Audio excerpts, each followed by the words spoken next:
అమ్మ నమస్తే. నమస్తే అమ్మా. అమ్మా, హ్మ్. పెద్దవాళ్ళు తోడు నీడ అవునమ్మా. అని అంటారు కదా. హ్మ్. నిజంగా తోడు అవసరమా? నేను ఎందుకు ఈ ప్రశ్న అడుగుతున్నానంటే హ్మ్. చాలా మంది హ్మ్.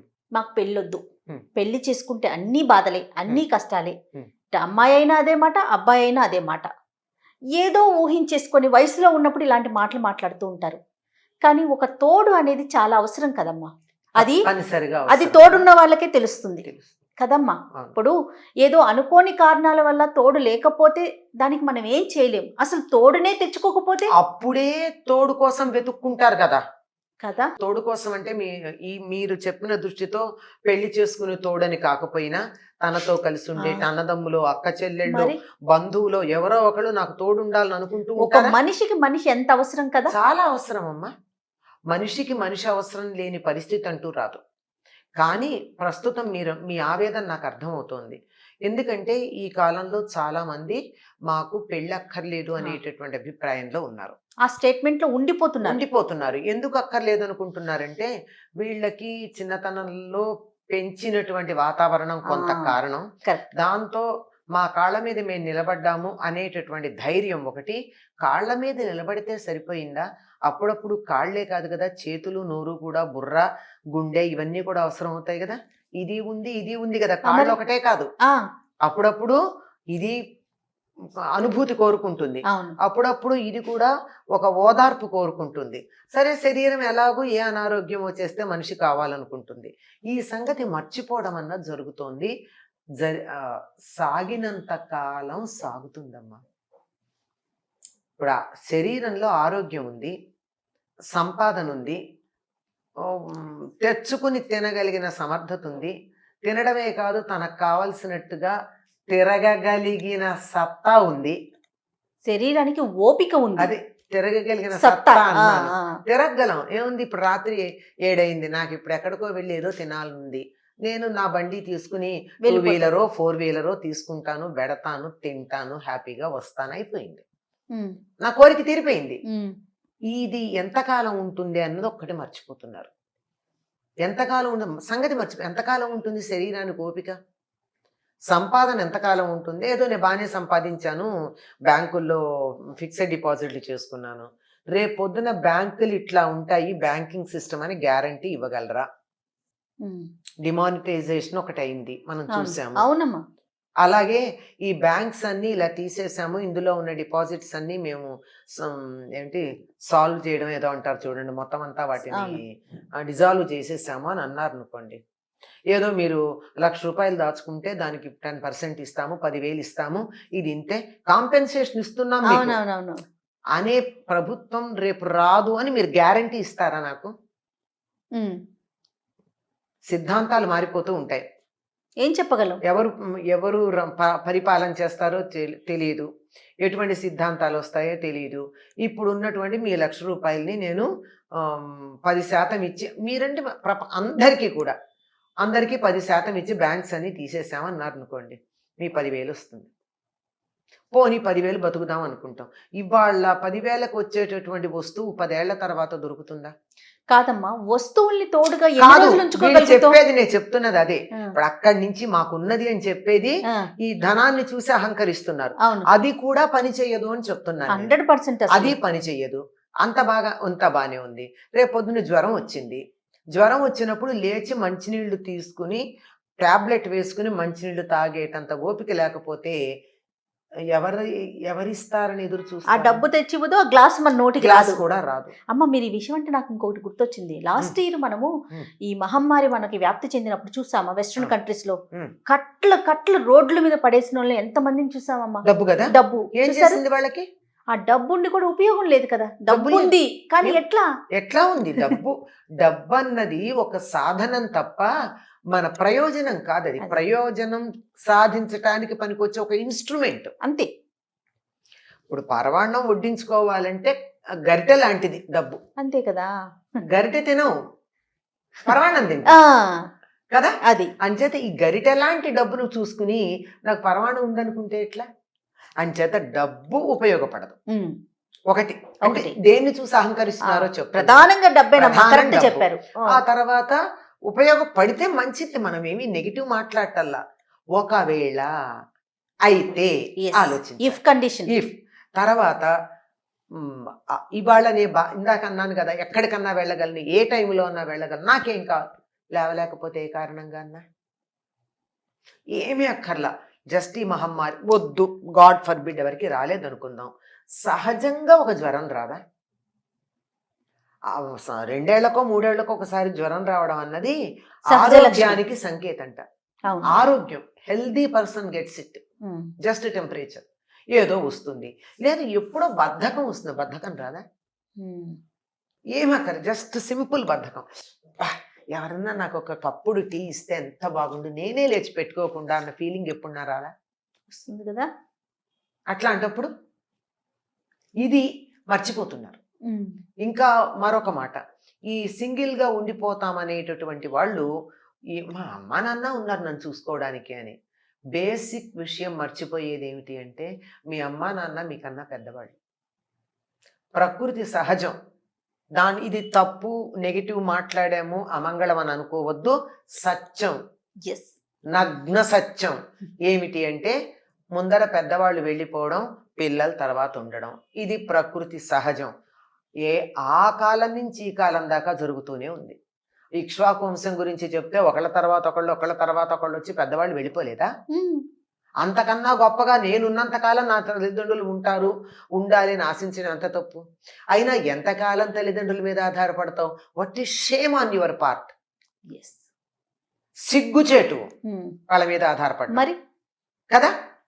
పోని వాళ్ళు ఉన్నారు అంటే ఎంతకాలం ఉంటారన్నది ఒకటి, ఉంటే వాళ్ళ మీద ఆధారపడడం రెండోది తప్పు. లేనప్పుడు ఏమవుతుంది?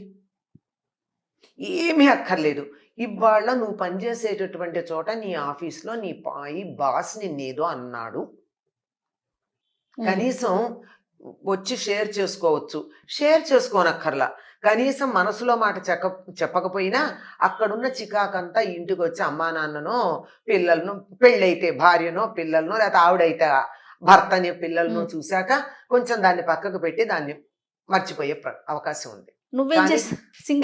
ఉంటే ఎవరికో చెప్పుకుంటారు. How do you share? నువ్వు ఇతరులతో షేర్ చేసుకున్నావో నీ బతుకు బజారు, అంతేగా.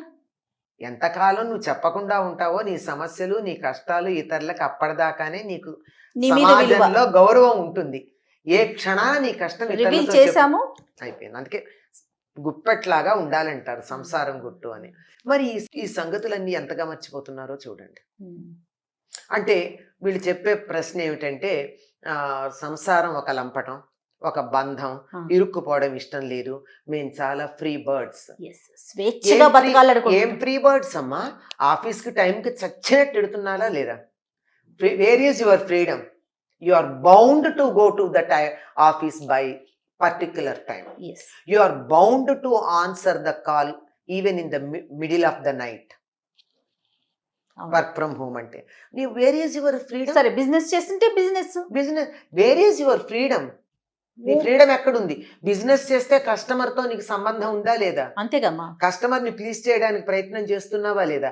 అక్కడ అన్ని చోట్ల కుక్కలాగా తలొంచుకుని వాళ్ళకి కావాల్సినట్టు పనిచేస్తూ, హోమ్ ఫ్రంట్కి వచ్చేటప్పటికి నేను ఫ్రీడమ్ కావాలి అని ఉండాలని కోరుకుంటున్నారంటే ఫూలిష్నెస్ కదమ్మా. Is it not paradoxical at least to look?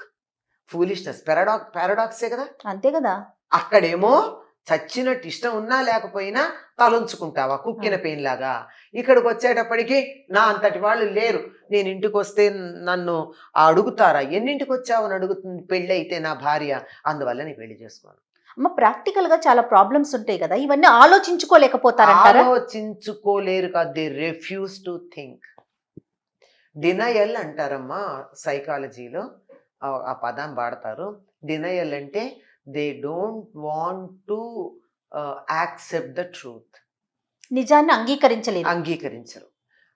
ఆ మెంటల్ ఫ్రేమ్ వర్క్ ఒకటి పెట్టుకుంటారు. మీరు 100 చెప్పండి ఇవన్నీ, వీటన్నింటికి వాళ్ళు కౌంటర్ ఇస్తారు. ఆ కౌంటర్ ఎంత పేలవంగా ఉందో మనకు అర్థం అవడంతో పాటు వాళ్ళకు కూడా తెలుసు చాలా పేలవంగా ఉంది నేను చెప్పే ఆన్సర్ అని, బట్ దాన్నే పట్టుకుంటారు. అమ్మ, అలాంటి పిల్లలు ఉన్నప్పుడు మరి తల్లిదండ్రులు ఎట్లా అమ్మా, ఎలా వాళ్ళని ఒప్పించాలి? కొంచెం కష్టం. అసలు తల్లిదండ్రులు రేపు పొరపాటు అయినప్పుడు వాళ్ళేం ఒప్పిస్తారమ్మా? చిన్నతనం నుంచి నీ అంతటి వాళ్ళు అమ్మాయినా అబ్బాయి అయినా సరే నీ అంతటి మనిషి నువ్వే ఒకళ్ళ కింద పడుండకూడదు ఇలా చెప్పేసి వాళ్ళకు ఒక బుర్రకి ఒక రకమైన అహంకారమో పొగరుబోత్తనమో ఏదో అలవాటు చేసేసిన తర్వాత పెద్దయినాక మాట వినరంటారా? ఇంక వీళ్ళ చేతుల్లో ఏం లేదు. అందులో అస్సలు ఇవి నేర్పెట్టిన వాళ్ళతో అసలు కుదరదు. అయినా ప్రయత్నం చేయొచ్చు, చేస్తూ ఉంటారు. ఫలితం అన్నది తక్కువే ఉంటుంది. కానీ ప్రయత్నం అయితే చేయాలి. అయితే దీనికి ఒకటే చేయగలిగింది ఏమిటంటే భగవంతుడు ఏదో వాళ్ళకి ఒకలాంటి షాక్ ట్రీట్మెంట్ లాంటిది ఇవ్వడమే జరుగుతుంది అంతే. ఇప్పుడు హిస్టీరిక్గా నవ్వుతూనో ఏడుస్తూనో ఉంటే పిల్లల్ని ఏడ్చిపెట్టి చంప మీద ఒకటేస్తే వెంటనే ఆ నవ్వు తగ్గుతుంది, ఆ ఏడుపు తగ్గుతుంది, నార్మల్సీకి వస్తారు. That's shock treatment. అటువంటి షాక్ ట్రీట్మెంట్ లాంటిది ఏదైనా వాళ్ళు సహజంగా అన్నా రావాలి, లేదా పెద్దవాళ్ళు తెలివి ఉంటే క్రియేట్ చేయాలి. అదే భగవంతుడన్నా చెయ్యాలి, లేదా పెద్దవాళ్ళు ట్రై చేయొచ్చు. భగవంతుని ప్రార్థించి దీనికి లేక వీడికి మేము షాక్ ట్రీట్మెంట్ ఇవ్వడానికి మార్గం చూపించు. వాడి సెన్సిటివ్ పాయింట్ ఏదో ఉంటుంది కదా, ఆ సెన్సిటివ్ పాయింట్ దగ్గర వాడి బుర్ర మారేటట్టు మనం ఏదన్నా చేస్తే బాగుండని ఆలోచించాలి తప్ప ఇలా వదిలేయటం కరెక్ట్ కాదేమో, సరైన పద్ధతి కాదమ్మా. Parents have to be blamed to some extent. కాదమ్మా. కౌన్సిలింగ్ కి లొంగుతారు ఇలాంటి పిల్లలు? కౌన్సిలింగ్ కి వస్తే ఆలోచిద్దాం. వస్తే రారు. ఎందుకంటే నేను కౌన్సిలింగ్కి వెళ్ళాల్సిన పని ఏముంది? I'm perfectly okay. నన్ను ఎందుకు తీసుకెడుతున్నావు? నేనేమన్నా మెంటలా? నేను కాదు కదా. నేను రాను. కావాలంటే నువ్వెళ్ళు. నీకు కౌన్సిలింగ్ అవసరం, నాకు కాదని చెప్తారు వీళ్ళు. Because I saw such people. చూసారు మీరు? చూశాను కనుక అంత గట్టిగా చెప్తున్నాను. కౌన్సిలింగ్ అవసరం లేదు అని చెప్తారు. నేను ఒక బిడ్డకి నాకు చాలా నాకేమీ సంబంధం లేదు కానీ జాలి ఆ పిల్లని చూసి చెప్తే, మా నాన్న ఉన్నాడు, మీ నాన్న అంత మాట అనకూడదు, మీరు మా నాన్న చచ్చిపోతాడంటారా, తప్పు అని నాతో దెబ్బలాడింది. వాళ్ళ నాన్న చచ్చిపోయాక, మేడం మీరు చెప్పింది కరెక్ట్ ఏంటమ్మా, నేను చెప్పింది నీ విషయం కాదు, లోక సహజమైన విషయం చెప్పాను, ప్రకృతి సహజమైన విషయం చెప్పాను. నాకైనా మా అమ్మా నాన్న వెళ్ళిపోయారు, ఎందుకు? వాళ్ళు పెద్దవాళ్ళు, అంతకన్నా వాళ్ళని ఉండమని అనుకోవడం కూడా తప్పు అవుతుంది. ఎందుకంటే ఇన్వాలిడ్ గా మంచాల్లో పడి ఉండే కన్నా వాళ్ళు బెటర్ బాడీకి పెడతారు తర్వాత. అంచేత సహజం. నేనైనా అంతే, ఇంకోళ్ళైనా అంతే. అందుకని ప్రకృతి సహజం అని చెప్పాను. నాన్న నన్ను జీవితాంతం చూస్తాడు అనే మాట నువ్వు పెట్టుకోవద్దని చెప్పా, స్పష్టంగా చెప్పా. వాళ్ళ అమ్మతో పడదు, అందువల్ల అమ్మ ప్రసక్తి లేదు అక్కడ. అందుకని నువ్వు నీ తోడు చూసుకో. ఎవరి తోడు వారికి కావాలి. ఇప్పుడు 45 ఏళ్ళు వచ్చాక నాకు తోడు కావాలంటే అక్కడ దొరుకుతుంది. ఎంత కష్టం దొరుకుతుంది. కష్టం కదమ్మా, అన్నిటికీ సాటిస్ఫై అయ్యి తోడుని తెచ్చుకోవాలి. ఎంత కాంప్రమైజ్ అవ్వాలి. ఈ కాంప్రమైజ్ ముందే అయితే ఇన్నేళ్ళు నీ జీవితం వృధా అయ్యేది కాదు. ఎంత ఆనందాన్ని కోల్పోయావు తెలియటం లేదు చాలా మందికి. అది ఒక రకమైనటువంటి, అయితే కొద్ది మందికి అటువంటి ఆనందం కూడా వివాహం చేసుకోకపోయినా మేము పొందుతున్నానులే అనేటటువంటి వాళ్ళకి నమస్కారం. అవన్నీ తాత్కాలికం కదా. తాత్కాలికం, కానీ ఈ ఆనందం శాశ్వతంగా ఉండాలి కదా. తాత్కాలికంగా తెచ్చుకునే దానికన్నా జీవితాన్ని ఇంత బాగా ఆనందించడం అన్నది చాలా కోల్పోయారు. ఆనందాన్ని వాళ్ళని చూసి ముందు జాలేస్తుంది. ఇంతకాలం ఆనందాన్ని కోల్పోయారు. సంసార సుఖం అన్నది ఏదైతే ఉందో దాన్ని కోల్పోయారు. ఈ తర్వాత తోడు లేక ఒంటరి అయిపోతారు. అప్పుడు తెలుస్తుంది, ఇవాళ నేను అందంగా ఉన్నానని కానీ, డబ్బు సంపాదిస్తున్నానని కానీ, ఆరోగ్యంగా ఉన్నానని కానీ, నన్ను చూసి నా చుట్టూతా జనాలు ఉన్నారని కానీ, నాకు కావలసినవన్నీ నేను చేసుకోగలుగుతున్నానని కానీ, ఇవే కదా మనిషి ఒంటరిగా ఉండిపోవడానికి కారణాలయ్యేవి. ఇవేవి ఉండవు అన్న ఒక్క సత్యాన్ని, అందులో ఏ ఒక్కటి ఉండదన్న సత్యాన్నన్నా గుర్తించగలిగితే బాగుండు. ఇందాక చెప్పా కదా, కౌన్సిలింగ్ లో వాళ్ళకి వస్తుందా అంటే నో. బహుశా ఆ సత్యాన్ని గ్రహిస్తే కౌన్సిలింగ్ కి రారు, అక్కర్లేదంటారు. కావాలంటే మనం మాట్లాడుతూ ఉంటే ప్రతిదానికి కౌంటర్ కోసం వెతుకుతారు తప్ప ఒప్పుకోవడానికి. అదేనమ్మా, ఇప్పుడు మీరు చెప్పిన పాయింట్ లో ఒక్కటన్నా గ్రహించారు అంటే ఖచ్చితంగా తోడు కోసం ఎదురు చూస్తారు. అది గ్రహించేటటువంటి వాతావరణం ఇంట్లో పెద్దవాళ్ళు కల్పించాలి. ఎట్లా అని అడిగితే ఏ 2 కేసులో ఒకటి కాదు కనుక ప్రత్యేకంగా ఆ వ్యక్తికి, దట్ ఇండివిజువల్ ఆ సైకాలజీ తెలిసి వాళ్ళకి తగింది చెయ్యాలి తప్ప అందరిది it is not like A motherhood statement లాగా ఇది ఇందరికి వర్తిస్తుంది అని చెప్పాలి. పనికిరాదు. అవును. చెప్పాలి. రైట్ అమ్మా. నమస్తే. నమస్తే.